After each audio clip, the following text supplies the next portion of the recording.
Olá, sejam bem-vindos. Eu sou a Virgínia e este é o Faxinha.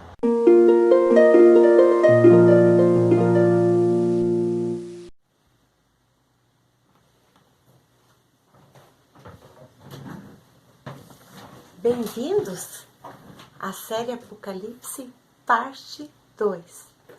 Hoje eu trouxe a Sara para vocês. Dá uma olhadinha nessa tela que eu pintei.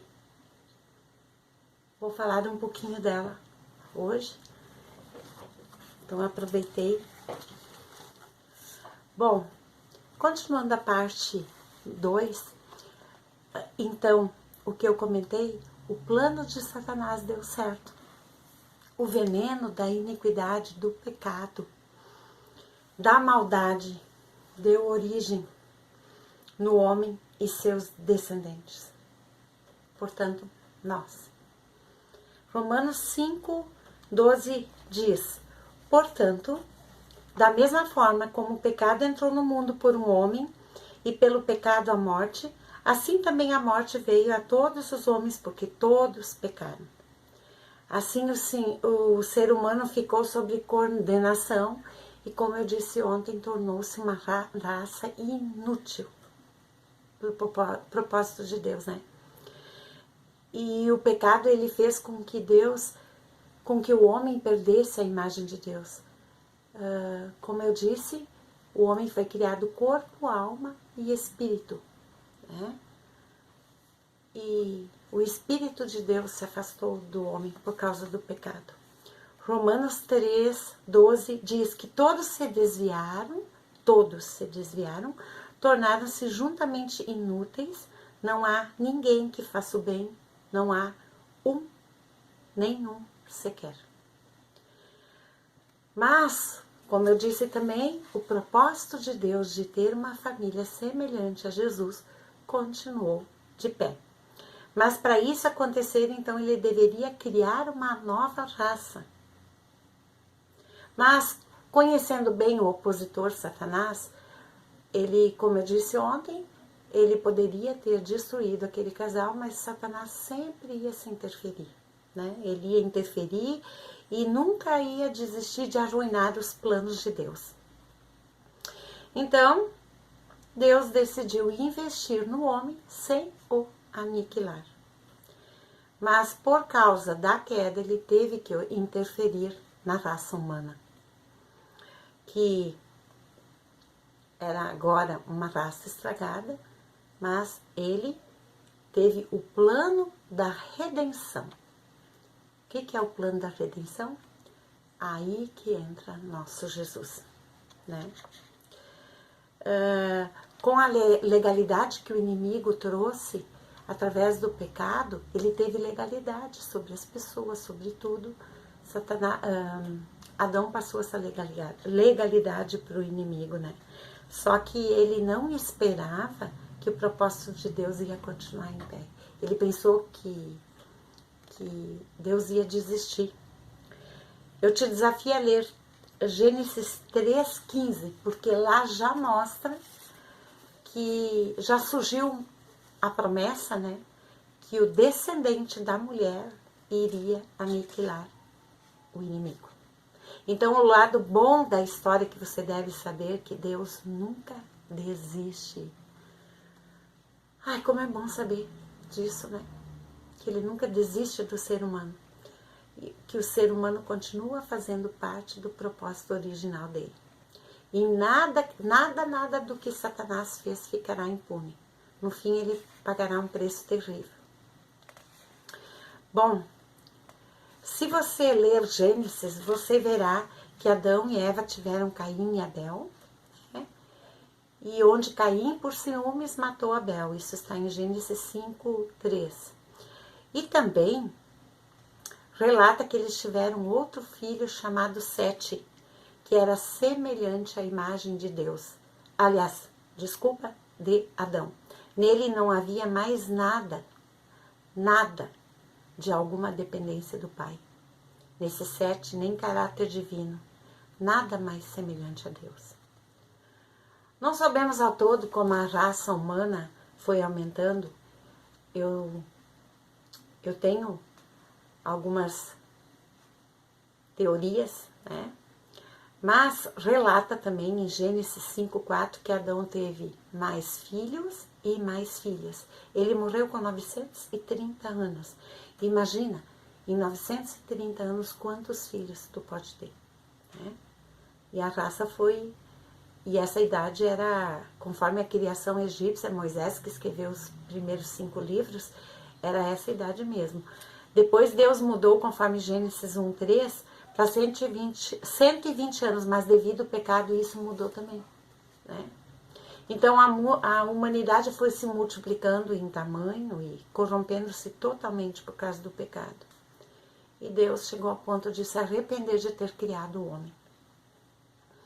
É que assim, ó, a história não conta em detalhes, mas houveram anjos caídos, sentinelas, pelo que eu sei, que Deus enviou aqui na terra e se corromperam, e esses possuíram as filhas dos homens. E eles geraram criaturas gigantes, criaturas distantes do Pai. Numa outra parte, eu vou falar um pouco sobre isso. Mas daí Deus olhou para Noé, que era um homem bom e fiel com Deus, né? E para dar continuidade à raça humana, ele escolheu Noé. Pediu para ele fazer uma arca, né? E naquela época, eu vou ler 2 Pedro 2:4 diz: Ora, se Deus não poupou anjos quando pecaram, antes precipitou-os no inferno. Esse inferno que eu conheço é para ser o Tártaro, outra hora eu explico. Os entregou a abismos de trevas, reservando-os para juízo. E Judas fez, que não é o Judas que traiu, Jesus é o outro Judas, ele fala: e há anjos que não guardaram o seu estado original, mas abandonaram o seu próprio domicílio, ele tem guardado sob trevas, em algemas, para o juízo do grande dia. Então, eu não posso falar o que eu aprendi, assim, o que eu tenho conhecimento aqui, mas esses anjos caídos fizeram um estrago enorme neste planeta, né? E daí Deus abriu as comportas do céu, né? E não pense que Deus estava feliz com isso, não. Mas era a única maneira de acabar com o pecado, através da morte. Porque esses anjos caídos, eles geraram gigantes, e esses gigantes fizeram um estrago neste planeta. Você imagina o que virou isso aí. Então, o dilúvio ocorreu para deixar para trás tudo que possuía vida. Somente entrou Noé, um par de cada espécie dos animais, sua esposa, seus 3 filhos e suas 3 noras. Deus escolheu esta família para dar continuação à raça humana. No paraíso, o pai vinha visitar todo dia, conversar com o casal Adão. Mas depois que o pecado entrou neste casal, houve então essa separação espiritual entre Deus e o ser humano. E também física. Uma enorme distância nos separa dele, né? Porque pecando, o homem rejeitou Deus como seu Senhor e provocou sua ira, como eu comentei ontem, porque o homem tornou-se escravo do pecado, permitindo ser dominado por Satanás. Então, nessa situação, o pecado, como eu mencionei, o original do homem foi e é a independência de Deus. Ele pensa, e isso está no ser humano, acha que pode viver sem a orientação do Pai. Por conseguinte, esse pecado original da independência ocasionou a desobediência e sucessivamente a rebeldia, igualzinho a Satanás, como eu tinha comentado. E daí uma árvore espiritual formou-se no homem, originando vários frutos, os quais a palavra chama de pecados da carne. Então, o pecado original foi independência, desobediência e rebeldia. E esse pecado original gerou frutos, que é adultério, assassinato, mentira, roubo, cobiça. Se você olhar Gálatas, ler Gálatas 19 a 21, fala dos pecados da carne. E somente a morte poderia acabar com essa raiz do pecado, né? Então, mas o problema é que após o dilúvio, as coisas continuaram, né? Em Gênesis 11, a gente encontra aquela história da Torre de Babel. Até então, todos falavam a mesma língua.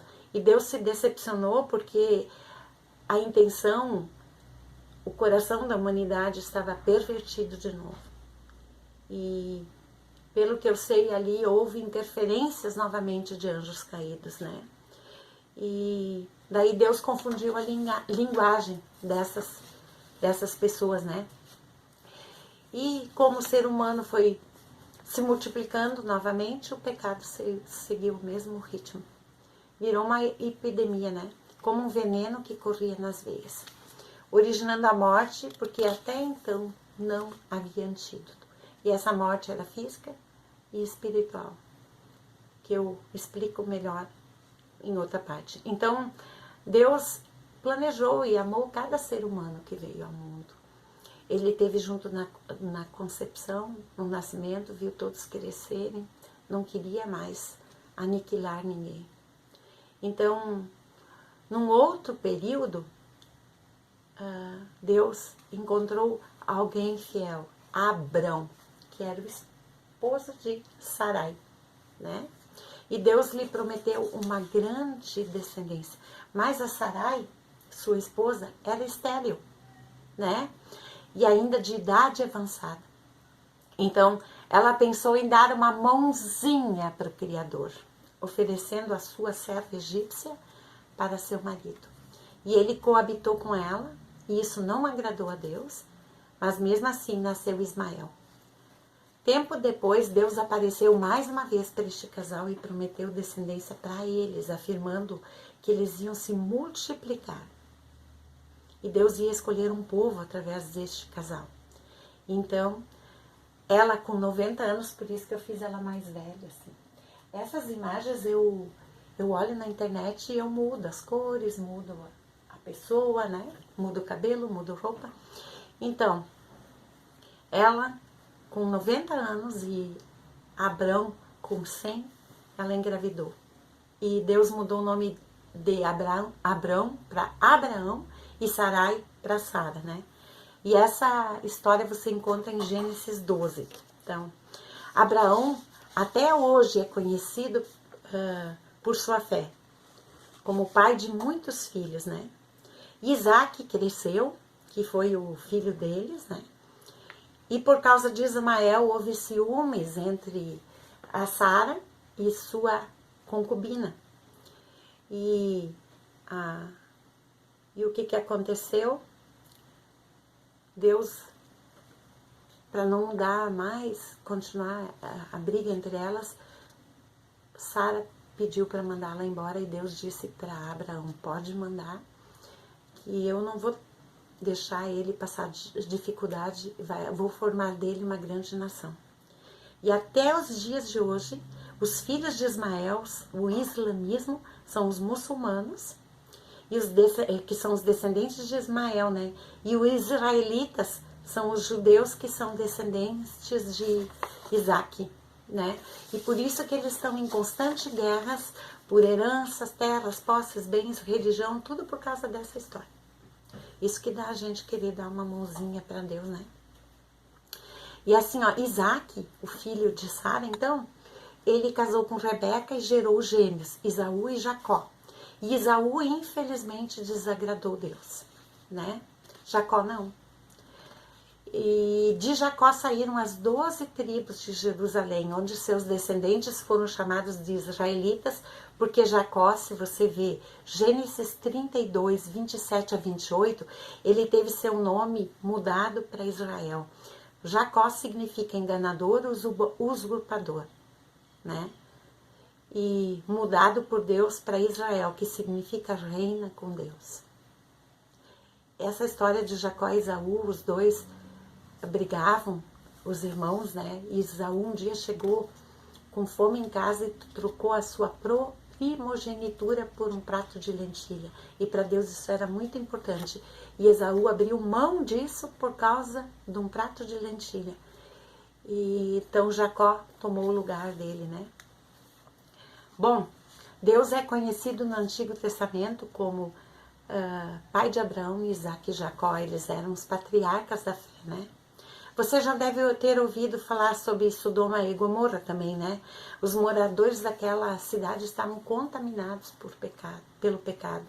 E daí Abraão intercedeu pelo seu sobrinho e Deus teve misericórdia, e o nome do sobrinho era Ló, enviou anjos para salvar Ló. Só que os anjos tiraram eles da cidade e disseram: não olha para trás. E a mulher de Ló olhou para trás e morreu virando estátua de sal. E por causa dessa tragédia, Ló, as filhas embebedaram Ló e coabitaram com ele. Ele nem sabia de nada, de tão bêbado que estava, e cada uma gerou um filho e deu a origem aos Moabitas e Amonitas. E Deus tinha proibido que seus filhos casassem com mulheres pagãs, e com essa mistura de raça Esaú também se uniu. E assim foram igualmente se contaminando. E Deus avisou para Abraão que no futuro o seu povo ia acabar escravo. Isso você encontra em Gênesis 15:13. E depois da morte de José, que era um filho de Jacó, todo mundo conhece a história de José no Egito, né? Ele acabou 14 anos, os irmãos venderam ele acabou 14 anos prisioneiro naquela terra, mas Deus honrou José porque José amava Deus e honrava Deus. E ele acabou sendo governador do Egito, né? E foi muito usado por Deus, e Faraó tornou-se amigo desse José. Mas quando toda essa geração morreu, reinou um rei que não conhecia José. Assim, a descendência de Abraão, ela cada vez crescia mais e tornou-se escrava no Egito por mais de 400 anos. E o faraó mandava as parteiras matar os de sexo masculino, deixar só as meninas vivas. E ali se conta a história de Moisés também. E as parteiras não tiveram coragem de matar os meninos, e daí eles jogaram essas crianças no rio Nilo. Tudo porque Faraó tinha medo que o povo de Israel ia dominar o Egito, né? E todos, depois de 400 anos, né, esperavam por um libertador. Então Moisés foi esse libertador. Então houveram as 10 pragas do Egito, né? Você pode encontrar esse relato em Êxodo.